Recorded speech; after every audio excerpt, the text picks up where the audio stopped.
Hi, everyone. I know a lot of you have been trying to create breakout rooms with Google Meet, so I just wanted to show you how I've been doing it the last few days.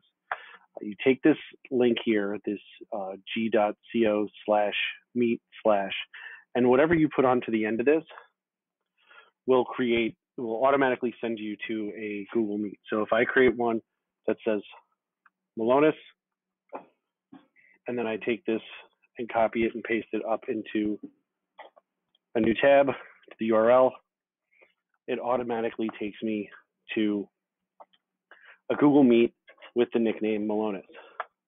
Okay, so what I would do in class is I would take this first part, and then I would make, Malonis Group 1, Malonis Group 2, and so on and so forth. So again, I can have this one meet up,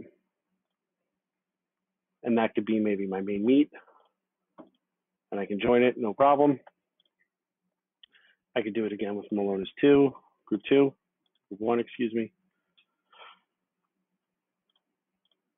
Join again, and then with the last group.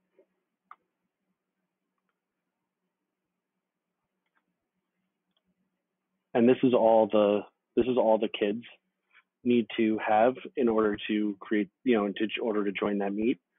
You can be in all of those meets as well. I usually just mute myself and turn the camera off.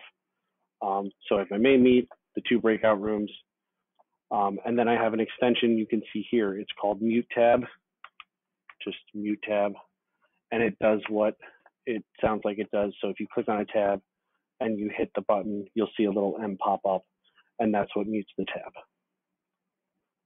Good luck.